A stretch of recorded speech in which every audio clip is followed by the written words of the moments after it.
আমি ছোট থাকতেই আমার মা মারা যায়। আমাকে মানুষ করার জন্য বাবা আরেকটি বিয়ে করে।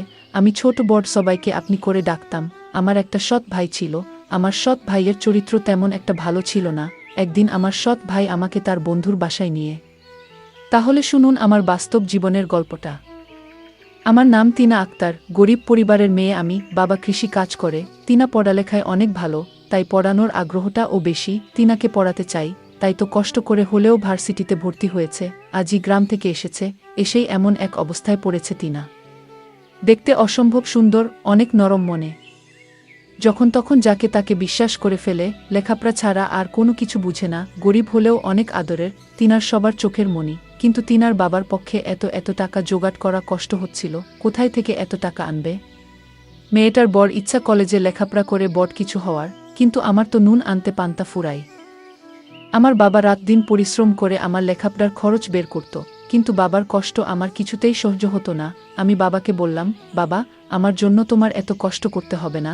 আমি লেখাপড়ার খরচ আমি নিজেই বের করতে পারবো। বাবা বলল, তুই কেমন পারবি বাবা? তুমি কোনো চিন্তা করো না, শুধু আমার প্রতি দোয়া রাখো। আমি ভার্সিটিতে পড়ালেখা করব বাবা, এটা আমার স্বপ্ন। আমার একটা শতভাই ছিল। আমার মা ছোটবেলায় মারা যান, কিন্তু আমার বাবা আরেকটি বিয়ে করেন, কারণ সংসারে রান্নাবাড়া করার মতো কোনো লোক ছিল না, আর তাই বাধ্য হয়ে বাবা বিয়েটা করল। আমার শত মাও আমাকে খুব ভালোবাসেন, নিজের মায়ের মতো আমিও দেখি। কিন্তু আমার একটা শতভাই ছিল, তার নাম জিসান। সে লেখাপড়ায় খুবই কাঁচা। লেখাপড়া না করে সারাদিন আড্ডা মারে বন্ধুদের সাথে। লেখাপড়ার প্রতি তার কোনো আগ্রহ নেই। আমার শত ভাইয়ের কোনো মতলব ভালো না। সে কিছুদিন আগে বন্ধুদের সাথে ঝগড়া করেছে, একটা ছেলেকে মেরেছে। কিন্তু এই ছেলের চিকিৎসার সমস্ত খরচ আমার বাবার বহন করতে হয়েছিল। আমার বাবার কথার অবাধ্য থাকতে সবসময় আমি এত ভালো লেখাপড়া করি, তার প্রশংসা শুনলে তার মাথা নিচু হয়ে যেত। আমার প্রশংসা সে কিছুতেই সহ্য করতে পারত না, কারণ আমি তার শত বোন ছিলাম। নিজের আপন বোন হলে আজ সে খুশি থাকত হয়তো। যাই হোক, আমার সৎ ভাই কিছুদিন পর একটা মেয়েকে পছন্দ করে, তাকে সে বিয়ে করতে চায়, কিন্তু তার তো কোনো কর্ম নেই। বিয়ে করে কিভাবে সংসার চালাবে? বাবা তাকে নিষেধ করেছে যে, তুমি এখন বিয়ে করতে পারবে না, আগে একটা চাকরি করো, তারপর দেখা যাবে।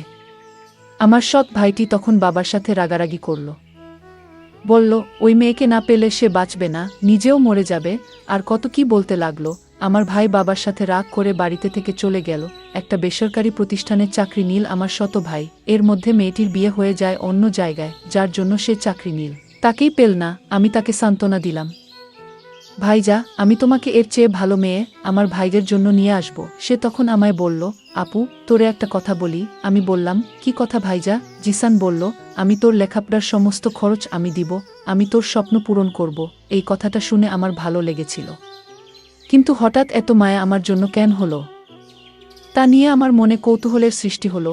আমি বললাম, ভাইয়া, থাক, তোমার কষ্টের টাকা দিয়ে আমার লেখাপড়া করতে হবে না। ভাইয়া তখন বলল, তাহলে তুই আমাকে পর ভাবিস? আমি তার উত্তরে বলেছিলাম, পর ভাববো কেন, তুমি তো আমার ভাইয়া। কিন্তু আমার খুব স্বপ্ন ছিল কলেজে লেখাপড়া করার, আর তাই রাজি হলাম ভাইয়ার কথায়। ভাইয়া বলল, তুমি রাজি হয়েছ, আমার টাকায় লেখাপড়া করবে, তবে আপু, আমার একটা কথা তোমার শুনতে হবে। আমি বললাম, কি কথা শুনতে হবে? তখন সে বলল, পরে বলবো, তবে আমি যা বলি তাই তোমার শুনতে হবে আপু। আমি বললাম, ঠিক আছে, আগে কলেজে ভর্তি হওয়ার টাকা দাও, তারপর দেখি। তখন আমার ভাইজা ভার্সিটিতে ভর্তি হওয়ার জন্য টাকা দিল। আমি কলেজে ভর্তি হলাম। আমার এত ভালো লাগছিল। আমি লেখাপড়া করব, ভালো একটা চাকরি করব। আমি ভার্সিটিতে যেদিন প্রথম পা রাখলাম, আমি এত বড় ভার্সিটি দেখে অবাক হয়ে তাকিয়ে দেখছে আর ভাবছে, এত বড় ভার্সিটিতে পড়ব আমি। চারপাশে দেখছে আর খুশি মনে হাঁটছে। কত ছাত্রছাত্রী ঘুরে বেড়াচ্ছে, আশেপাশে বড় বড় বিল্ডিং, রাস্তা দিয়ে হেঁটে যাচ্ছে আর স্বপ্নের রাজ্যের কথা ভেবে চলেছে। একটু পর পর চোখের চশমাটা ঠিক করছে। এটা তিনার একটা অভ্যাস। ধরতে গেলে তিনার ইচ্ছে ছিল এমন বড় ভার্সিটিতে লেখাপড়া করা। আজ তা পূরণ হতে যাচ্ছে, ভাবতেই খুশি লাগছে। হঠাৎ কারো সাথে ঠাস করে ধাক্কা খেয়ে নিচে পড়ে গেলাম। স্বপ্নের কথা ভাবতে ভাবতে একটু বেশি অন্যমনস্ক হয়ে গেছিলাম। নিচে পড়ে উপরে তাকাতেও পারলাম না। তার আগেই কেউ ঝড়ের গতিতে আমাকে উঠিয়ে ঠাস করে চট বসিয়ে দিল। আমি অবাক হয়ে সামনের মানুষটার দিকে তাকিয়ে আছি। একটা মেয়েকে দেখলাম। তাকে দেখে মনে হলো কোনো বড় লোক ঘরের মেয়ে। সে আমাকে বলল, তোর তো সাহস কম না, আমাকে ধাক্কা দিস? আমাকে আরও কয়েকটা ছেলে মেয়ে ছুটে এলো মেয়েটার কাছে। সুরমা, কি হয়েছে রে?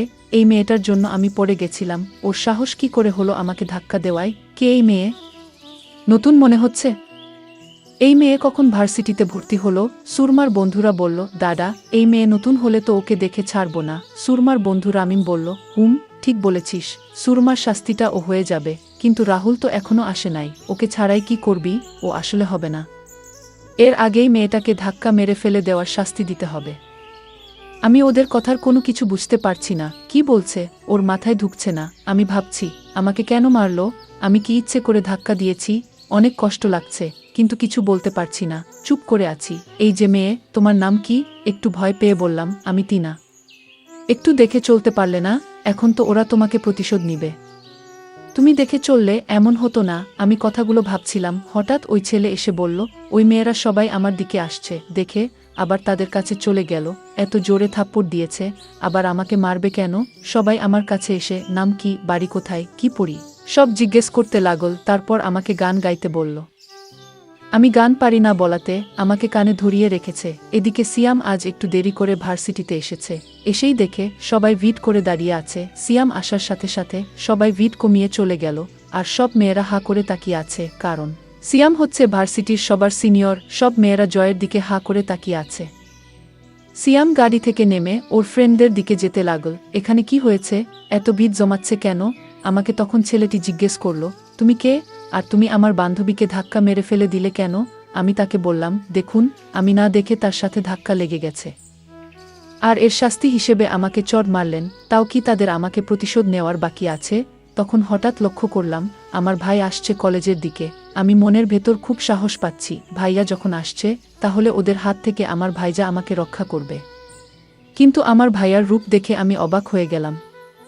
আমার ভাইজা বলল, সিয়াম আমার বন্ধু, আর বন্ধুর বান্ধবীকে তুমি ধাক্কা দিয়ে মাটিতে ফেলে দেওয়ার কারণে তোমার অনেক শাস্তির বাকি আছে। আমি ভাইয়াকে বললাম, ভাইজা, আমি তোমার বোন, তুমি ওদের পক্ষে কথা বলছো। ভাইজা তখন বলল, চুপ, কে তোর ভাই? আমি কারো ভাই না। ওর বান্ধবীকে মারার জন্য আজ তোর রেহাই নেই। তোর কত বড় সাহস, তুই আমার বন্ধুর বান্ধবীকে মারলি? এর জন্য তোর মাসুল দিতে হবে। আমার চোখের পানি কিছুতেই আটকাতে পারলাম না। মনে মনে ভাবলাম, আজ যদি সে আমার মায়ের পেটের আপন ভাই হতো তাহলে কখনো ওদের পক্ষ নিয়ে কথা বলতো না। নিজের বোনের জন্য জীবন দিয়ে দিত, তাও বোনকে বিপদে ফেলে চলে যেত না। আসলে পর কখনো আপন হয় না, হতে পারে সে আমার সৎ ভাই এরকম আচরণই করে। আমি তখন কান্না করতে লাগলাম। আমার কান্না দেখে ওরা হাসতে লাগলো আর বলতে লাগলো, কেঁদে কোনো লাভ নেই। আমার ভাই হঠাৎ বলল, আমার সাথে চলো। আর ওরা বলল, আজ তুই বেঁচে গেলি তোর ভাইয়ার জন্য। ভাইজা বলল, আমি তোকে টাকা দিয়ে কলেজে ভর্তি করিয়েছি, সেই টাকার কথা কি ভুলে গেছো? আমি বললাম, কি করতে হবে আমাকে বলো, আমি তোকে নিয়ে আমার বন্ধুর বাসায় যাব। আমি বললাম, বন্ধুর বাসায় কেন?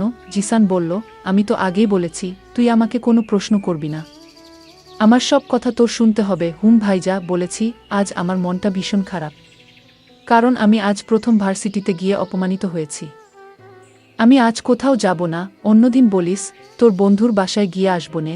আমার ভাইজা তখন খুব রাগান্বিত হয়ে বলল, এখন বলেছি এখনই যেতে হবে। আমি ভাইয়াকে বললাম, ভাইজা প্লিজ, আমার খারাপ লাগতেছে, আমি আজ তোর সাথে কোথাও যেতে পারবো না। এই কথা বলতেই আমাকে একটা জোরে চড় মারে ভাইজা। আমি কান্না করে বললাম, ভাইজা, তুই চড় মারলি, আমার আপন ভাই হলে আমাকে এভাবে মারতে পারতো না। ঠিক আছে, আমি যখন তোর কাছ থেকে টাকা নিয়ে ভুল করেছি তাহলে এই ভুলের প্রায়শ্চিত্ত আমার দিতে হবে। ভাইয়া নামক পাষাণ মানুষটি বলল, গাড়িতে উঠ। আমি কোনো কিছু না বলে চুপচাপ গাড়িতে উঠে পড়লাম। তারপর সে আমাকে তার বন্ধুর বাসায় নিয়ে গেল এবং বলল, আমি তোরে এখানে কেন এনেছি জানিস? আমি বললাম, কেন আনলে এখানে? তখন একটা বয়স্ক লোককে আমাকে দেখিয়ে বলল, ওই লোকটিকে বিয়ে করতে হবে তোর। ভাইয়া বলল, ওই যে মানুষটিকে দেখতে পাচ্ছিস, ওর সাথে তোর বিয়ে দিব। আমি বললাম, এটা কোনোদিন সম্ভব না। ভাইয়াকে বললাম, ভাইজা, আমার একটা পছন্দ আছে, আর সেই পছন্দের উপর তুই জোর চালাতে পারিস না। ভাইজা তখন বলল, বসে বসে আমার বাবার সব টাকা শেষ করেছিস তুই। আমার বাবা আমাকে তেমন একটা ভালোবাসে না, শুধু তোর জন্য, আর তাই তোকে আর সহ্য হচ্ছে না। তোর জন্য আমার বাবা আমার প্রতি তেমন নজর রাখে না, ভালোবাসে না, শুধু তোর কথা ভাবে। তাই আমি মনে মনে ভেবেছি তোকে ওই লোকটার সাথে বিয়ে দিয়ে দিব। লোকটা অনেক টাকার মালিক, একটু বয়স বেশি। আর কি, বয়স বেশি হলে সমস্যা কি? আর আমি ওই লোকটার কাছ থেকে টাকা নিয়ে তোকে কলেজে ভর্তি করিয়েছি। আমিও অনেক দিন যাবৎ তার কাছ থেকে টাকা নিয়ে চলেছি। আমি তখন ভাইয়াকে বললাম, এই লোকের সাথে আমার বিয়ে দিলে আমার জীবনটা শেষ হয়ে যাবে ভাইজা, প্লিজ। ভাইজা তখন বলল, আমি কোনো চাকরি করিনি। চাকরি আমার মিথ্যা বানানো নাটক ছিল। আমি তখন আমার ভাইকে একটা থাপ্পড় মেরে বললাম, এই তোর প্ল্যান ছিল। আমি কোনোমতে এখান থেকে পালিয়ে আসলাম, বাবার কাছে কান্না করে সব বলে দিলাম। বাবা তখন আমায় সান্ত্বনা দিয়ে বলল, আজ তোর মা বেঁচে থাকলে এমনটা হতো না। তোর ভাই টাকার কাছে বিক্রি হয়ে গিয়েছে। যে ভাই টাকার লোভে পড়ে নিজের বোনকে একটা বয়স্ক লোকের সাথে বিয়ে দিতে চায়, সে তো ভাই না। তোর ভাই নিজের স্বার্থের জন্য তোকে কলেজে ভর্তি করলো। ও দিন দিন আরও অভদ্র হয়ে যাচ্ছে। আমি বাবাকে বললাম, বাবা, তুমি ওকে এখন কিছু বলো না। ওকে ভালো করার দায়িত্বটা আমার হাতে তুলে দাও। ওকে কিভাবে ভালো করতে হবে তা আমার জানা আছে। আজ যদি আমি ওর আপন বোন হতাম, তাহলে আমার সাথে এই নাটকটা করতে পারত না।